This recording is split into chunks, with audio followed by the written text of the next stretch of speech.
Hello everyone, this is Narendra here. So dear friends, आज हम जिस टॉपिक पर बात करेंगे वो टॉपिक है how to surrender yourself to the universe. आप अपने आप को इस यूनिवर्स, इस कायनात या हम कहें प्रकृति को कैसे सरेंडर करें।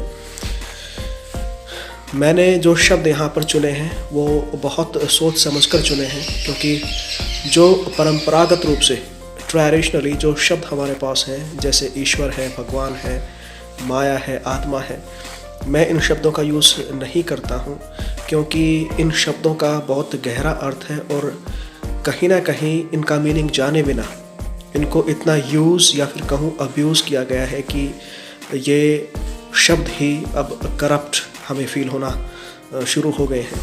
सो हम आगे बढ़ें। मैंने कहा कि जैसे ही आप मेडिटेशन करना शुरू करें तो यहाँ पर जो सबसे बड़ी बाधा आपकी है वो है आपका ईगो।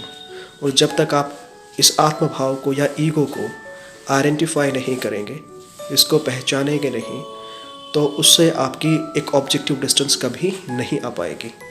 ऑब्जेक्टिव डिस्टेंस का मतलब ये है कि आप ईगो नहीं हैं, आप कुछ और हैं, और वो कुछ और है वो आप तभी देख पाएंगे जब आप ईगो को आइडेंटिफाई करें। तो इसके लिए एक छोटा सा एक्सपेरिमेंट मैं आपको सजेस्ट करता हूँ, एक तरीका।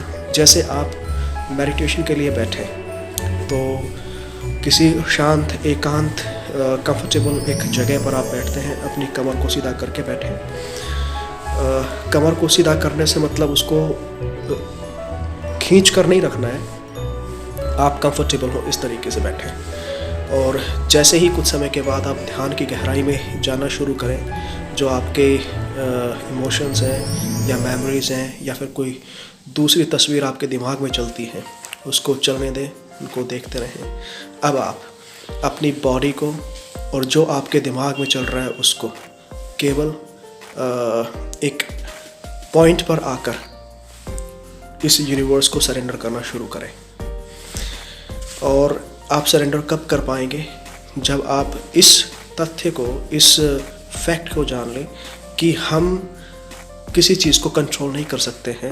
We do not control our body, ना ही हम अपने शरीर को कंट्रोल करते हैं। कंट्रोल करने का मतलब है कि ये पूरा एक मैकेनिज़्म है, आपकी बॉडी एक पूरा मैकेनिज़्म है, और बहुत सारी चीज़ें हैं जो मैं आपको एक एक करके बता सकता हूँ। एक सिंपल सी चीज़ मैं बताऊँ कि क्या जो ब्लड आपकी बॉडी में फ़्लो करता है, आपकी नसों में दौड़ता है खून, क्या आप उसको रोक सकते हैं? उसकी स्पीड को कम या ज़्यादा कर सकते हैं?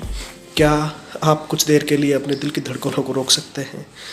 क्या यहाँ पर बैठे बैठे आपके सिर पर जो बाल हैं, क्या आप उनको बिना टच किए फील कर सकते हैं?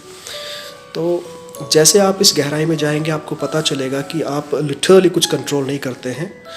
और ऐसे ही हमारी साइकोलॉजी के साथ है। तो ना तो हम शरीर और ना ही जो मन है, दिमाग है, कॉन्शियस, सबकॉन्शियस या फिर अनकॉन्शियस जो हमारा माइंड है, कुछ भी हम कंट्रोल नहीं करते हैं।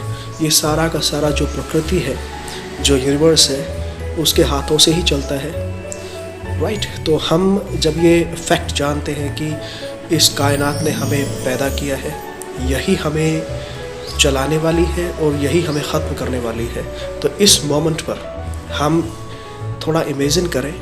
जब ध्यान की गहराई में हो तो हम थोड़ा सा इमेजिन करें, एक विचार हम अपने दिमाग में लेकर आए कि मैंने अपने शरीर को, मन को, बुद्धि को, जो कुछ भी है, जो मेरा आत्मभाव है, उसको मैंने सरेंडर कर दिया है। I am nothing now.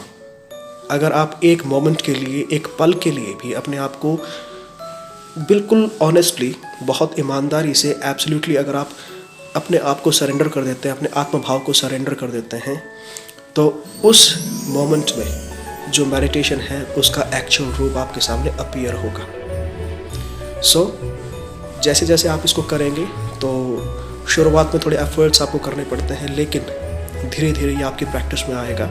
और ये जब आत्मभाव है, ये आप एक दूरी से देख पाएंगे। इसको ख़त्म नहीं करना है, क्योंकि अगर आप जीवित हैं तो इस आत्मभाव की वजह से ही हैं। इसको और गहराई से हम समझेंगे।